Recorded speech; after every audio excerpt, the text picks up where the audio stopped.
झारखंड का 95% उग्रवाद समस्या समाप्त हो चुका है, जैसा मैं कई बार बोल चुका हूँ।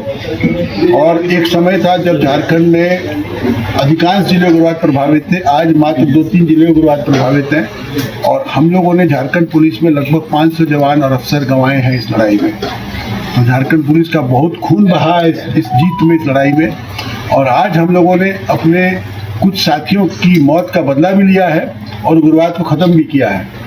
इसमें जो है, जो मेन आदमी जो है, जो मारा गया 15 लाख का इनामी है, जिसका नाम है वो पकड़ा गया है। और 2 अन्य व्यक्ति मारे गए हैं। एक महिला है उसमें, शांति, जो कि खुद एरिया कमांडर थी, और एक दूसरा व्यक्ति है, उसका नाम है मनोज।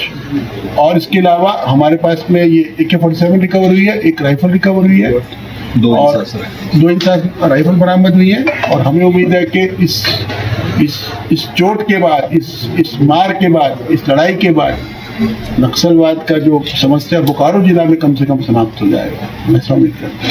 मतलब नक्सल फ्री जोन का जो आपका लक्ष्य है कब तक आप पूरा करेंगे?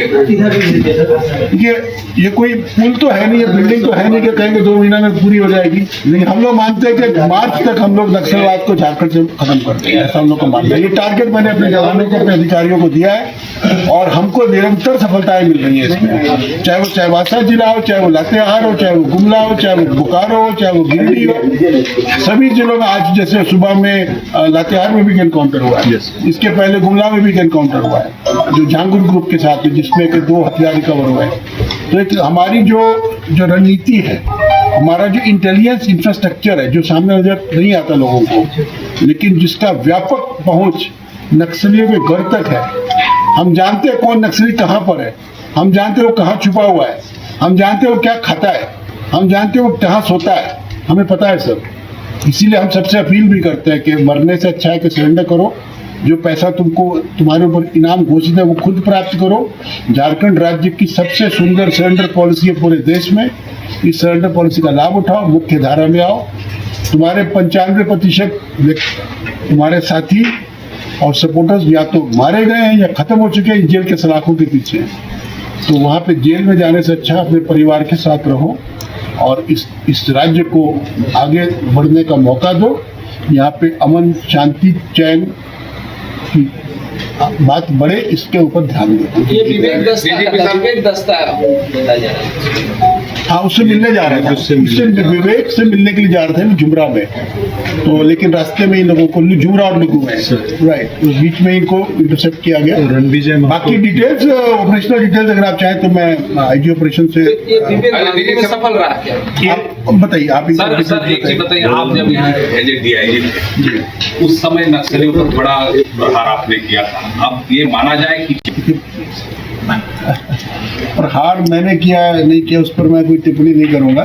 मैं यही कहूंगा कि जो नक्सलवाद हम लोगों ने 20 साल पहले देखा था झारखंड में, जब मैं हजारीबाग में था या जब मैं गढ़वा में SP था, वो खत्म हो चुका है। या हमारे जो जितने भी हमारे FPF सभी ने लड़ाई लड़ी है। साकेत है, मेरे को याद है, इसने बहुत लड़ाई लड़ी है। अमोल है, इसने बहुत लड़ाई लड़ी है। प्रभात है, यहाँ जितने अफसर बैठे IG DIG में सब अपना फील्ड में कंट्रीब्यूशन कर चुके हैं। कोई मेरा अकेले का कोई योगदान इसमें नहीं है। परंतु हाँ, ये भी सत्य है कि जो नक्सलवाद झारखंड में जो आग हमने देखी है, वो आग बुझ चुकी है, वो ज्वाला खत्म हो चुकी है। इसीलिए हम कहते हैं कि सरेंडर करो, अपनी जान बचाओ और देश को और राज्य को और जिला को शांत बनाओ। छत्तीसगढ़ से नहीं आए, जुमरा पार्ट से आए थे, तो इधर से पारसनाथ से आए थे। सर, जो मारे गए हैं क्या अभी ये भी इनामी थे सर? कितने के इनामी थे? इसमें एक जो पकड़ा गया उस पर इनाम है, बाकी 2 पर इनाम नहीं है। रणविजय पर कितना सर इनाम है? 15 लाख का। अच्छा सर, जो मारे गए इन पर भी कोई इनाम की राशि थी? इन पर इनाम नहीं था। अरे DGP साहब ने बताया जाए कि जिस तरह से आपने कहा कि नक्सलवाद कहाँ से वसूलने का आप? हाँ, लेवी वसूलने का काम अब नक्सली नहीं कर रहे हैं।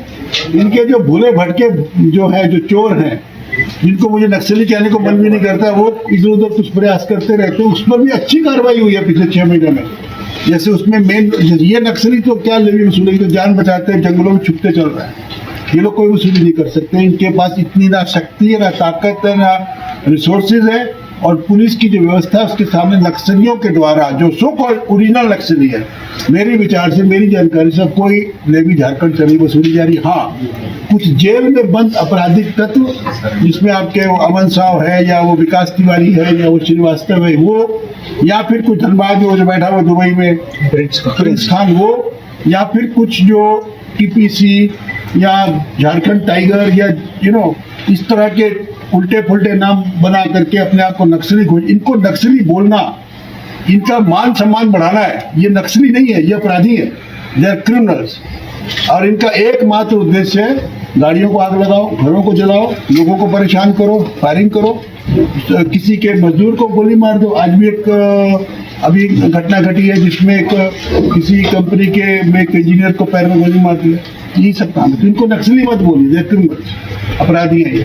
जहाँ तक नक्सलवाद की समस्या है, झारखंड में नक्सलवाद के द्वारा, नक्सलियों के द्वारा लेवी की वसूली मेरी जानकारी में खत्म हो चुकी है। को ये गुप्त सूचना प्राप्त हुई थी कि पारसनाथ में जो नक्सली ग्रुप है, रणविजय महतो, साहेबराम माझी और बाकी जो अन्य नक्सली है, चूंकि पारसनाथ एरिया में पुलिस की एक्टिविटी से वो उन्हें कोई सहारा नहीं मिल रहा था, तो वो ग्रुप वहाँ से निकला था। और उनका ये था कि ये विवेक जो यहाँ पे सेंट्रल कमेटी मेंबर है, उस जो लुगु एरिया में जिसका अभी आसूचना है जिसके बारे में, उस क्षेत्र में उससे जाके मिलना था। और वहाँ पे फिर इन लोगों को, इनका प्लान था कि कुछ ऐसी घटनाएं कारित करे, कुछ अंजाम दे, ताकि जो है फिर से नक्सली संगठन यहाँ पे स्ट्रेंथन हो सके और उनको लेवी इत्यादि मिलना शुरू हो सके। इसी क्रम में जो है झारखंड पुलिस में पहले गिरिडीह पुलिस, झारखंड जगवार और हमारी जो अन्य एजेंसीज है और उसके अलावा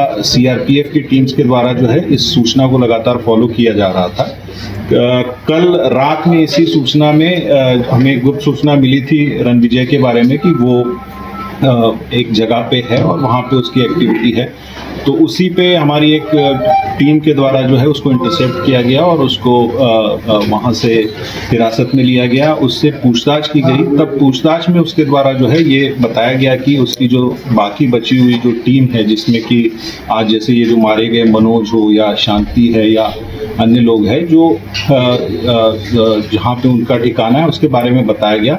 तो इमीडिएटली जो है एक संयुक्त टीम जिसमें कि कोबरा 209 सीआरपीएफ की टीम और बोकारो पुलिस, जिसमें एसपी बोकारो खुद लीड कर रहे थे, और सीआरपीएफ के भी 2 डिप्टी कमांडेंट ब्रजेश लीड कर रहे थे। उस टीम के द्वारा इमीडिएटली उस सूचना के आलोक में जो है प्लान किया और रात में ही ये ऑपरेशन को एग्जीक्यूट किया। जैसे ही सुबह जो लोकेशन मिला था वहाँ पे टीम पहुंची तो नक्सलियों के द्वारा फायरिंग शुरू की।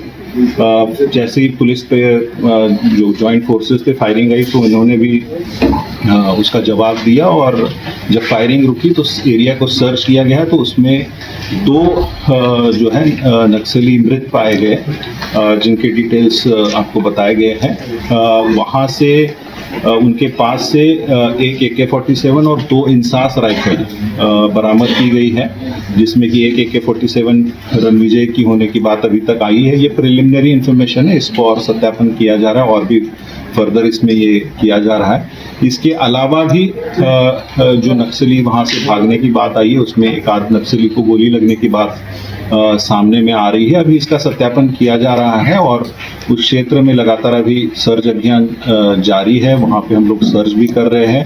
और जहाँ तक विवेक की टीम का है सवाल है, तो उस टीम से को पहुँचने से पहले या मिलने से पहले ही इस टीम ये दस्ता जो इंटरसेप्ट हुआ है, उस टीम के खिलाफ भी हमारा अभियान जो है सीआरपीएफ के साथ में मिलके लगातार जारी है। और जैसा सर ने हम सभी को ये टास्क दिया है, सर ने हम पूरे झारखंड पुलिस और जो भी जॉइंट फोर्सेस है, सीआरपीएफ है, कोबरा है, झारखंड जगवार है, हम सभी को ये टारगेट दिया है कि हम लोग पूरा अपनी कोशिश करें कि मार्च 2025 तक जो है हम लोग ज़्यादा से ज़्यादा क्षेत्र को जो है नक्सल मुक्त कर सके। और उसी सर के जो डायरेक्शन है और सर का जो हमें टारगेट मिला है उसी पे हम लोग प्रयासरत हैं। ये जो हथियार जो बरामद हुआ है प्रतिबंधित, अभी तो निश्चित रूप से अभी तो यही लग रहा है कि पुलिस से लूटा हुआ ही है, बट चूंकि अभी वो वहाँ पे सर्च अभी चल रही है, जैसे आएगा उसके बाद फिर फर्दर उसमें हम लोग और जब वेरिफिकेशन करेंगे तो उसमें और क्लियर होगा कि ये कहाँ से लूटा गया था, कब लूटा गया था। अच्छा देखिए पूर्व में कई सारे ऐसे बातें आई है जो कि arms sources even north east से या अन्य जगहों से भी आने की बातें आई है। अच्छा But, सवाल है। जो है इसमें कई बार हम लोगों को नॉर्थ ईस्ट से भी कनेक्शंस मिले हैं या अन्य जगहों से भी इस तरीके के सोर्सेस आए हैं जिस पे काफ़ी अच्छा काम भी हुआ है। झारखंड में खासकर जो आर्म्स और एम्यूनिशन का नेटवर्क है उस पे काफ़ी अच्छा काम हुआ और इवन झारखंड के बाहर के भी जितने इस तरीके के जो सोर्सेस है उन तक झारखंड पुलिस पहुंची है और उन पर प्रभावी कार्रवाई की गई है। इसमें भी हम लोग निश्चित रूप से आगे इन्वेस्टिगेशन में आगे ये करेंगे। मैं आज के इस अभियान में जो लोग शामिल निश्चित रूप से एक तो 15 जैसा मैंने कहा कि कल जो अरेस्ट हुआ है वो नक्सली 15 लाख का इनामी है, तो निश्चित रूप से वो सर का डायरेक्शन हुआ है कि उसको टिपिकल डिले जो होता है वैसा नहीं करके हमें टारगेट दिया गया है कि अगले 7 दिनों के अंदर में जो है जो टीम इसमें शामिल है उसको पूरी पुरस्कार की राशि दी जाएगी और इसके अलावा जो इसमें शामिल है उनको पुरस्कृत किया सर, जाएगा। अब विवेक का भी खात्मा हो जाएगा 2-4 दिनों में। प्रयासरत है, जैसा मैंने कहा सर का जो डायरेक्शन है उस हिसाब से हम लोग काम कर ही रहे हैं और यही हम लोगों का प्रयत्न है। परफेक्ट एग्जाम्पल है आपस का फॉर्मेशन का। सीआरपीएफ और डिस्ट्रिक्ट पुलिस के बीच में फॉर्मेशन है। इन्फॉर्मेशन मिलता है, इन्फॉर्मेशन सामने आता है, उसके बाद आप सुबह तक 15 से 20 किलोमीटर तक पैदल चलते हैं। देखिए पूरी टीम 2 अलग अलग जगह से आकर के एक जगह पर मिलती है, उसके बाद फिर ऑपरेट करके सुबह सक्सेस दे देती है। मैं विशेष रूप से एसपी साहब को बधाई देना चाहूँगा और आप लोग की जानकारी के लिए बताना चाहूँगा कि एसपी इस ऑपरेशन खुद लीड कर रहे थे। शायद पता नहीं आप लोग को इस चीज़ की जानकारी है कि नहीं, लेकिन एसपी खुद इस ऑपरेशन को लीड कर रहे थे। हमारी तरफ से एक डिप्टी कमांडेंट लीड कर रहे थे। तो नॉर्मली जब भी एसपी लीड कर रहे थे उनका चॉइस होता है, तो एसपी की तरफ से एक अच्छी इनिशिएटिव और मुझे लगता है कि पूरे के पूरे जिला बल खुद का तो मनोबल बढ़ता ही है साथ में, लेकिन जब इस तरह से ऑपरेशन होता है जिसमें अच्छे कोऑर्डिनेशन और एसपी खुद लीड लेकर के आगे बढ़ती है तो सीआरपीएफ का भी मनोबल बढ़ता है। तो हम लोग बिल्कुल स्टेट पुलिस के साथ हैं। कहीं पिछले 15 साल से यहाँ पर हम लोग सब साथ में काम कर रहे हैं, कहीं आज तक कभी भी कोई भी कोऑर्डिनेशन का इशू नहीं आया। हम लोग जैसा डीजी सर का टारगेट दिया गया है हम लोग अपनी तरफ से पूरी कोशिश करेंगे पूरा का पूरा टारगेट अचीव करने का। ऐसे दस्ता में कितने 15 के आसपास से ज़्यादा नहीं है जो हम लोग आपके पास इन्फॉर्मेशन है। मुश्किल से 15 आदमी है। ये दूसरा ग्रुप जाकर के पारसनाथ से झुमरा की तरफ जा रहा था मिलने के लिए। इसमें भी 4-5 से ज़्यादा लोग नहीं थे। जो इन्फॉर्मेशन मिला, एक को पकड़ा गया है, 2 मारा गया है, एक का हम लोग को और इनपुट मिल रहा है। कुछ जवान भी घायल हुए। किसी तरह का कोई चोट नहीं लगा। ऑपरेशन में जाते समय एक आदमी रास्ते में ही गिर गया था, लेकिन वो किसी तरह से एनकाउंटर से दूर था तो उसको वैसे चोट लगी है। सर पे थोड़ा चोट लगा गिरने के कारण, रात के अंधेरे मूव करने के कारण। कोई सीरियस कुछ भी नहीं है। तो आइए साहब, अभी लेकिन 100 के आसपास पूरे झारखंड में नक्सली है, वैसे बहुत ज़्यादा नहीं बचे रहते हैं। और अभी जो अच्छी बात है कि जब हम लोग जब एसपी हुआ करते थे तो हम लोग के पास जानकारी नहीं हुआ करती थी कि कितने नक्सल हैं। अब तो हर आदमी का कुंडली हमारे पास है। सर की तरफ से हमेशा डायरेक्शन ये मिलता है कि आपके जो भी दुश्मन है उसके बारे में एक सूचना रखिए। तो करीब करीब हम लोग सारे के बारे में लगातार सूचनाएं भी मिल रही, तो मुझे नहीं लगता है बहुत दूर नहीं है। 2025 31 मार्च शतक बनाएंगे। डेडलाइन जैसा बताया गया सर के द्वारा, डेडलाइन देना बहुत मुश्किल होता है इन सब चीज़ों में, क्योंकि आज जैसे ऑपरेशन किया, आज सक्सेस मिल गया, हो सकता है इसी तरह का इनपुट आपको अगली बार सक्सेस नहीं भी मिले। तो कुछ चीज़ें होती हैं जो हम लोग का काम है प्रयास करना। पूरी टीम ज्वाइंट एफर्ट है, तो हम लोग बिल्कुल अपने तरफ से प्रयास में कोई कमी नहीं करते।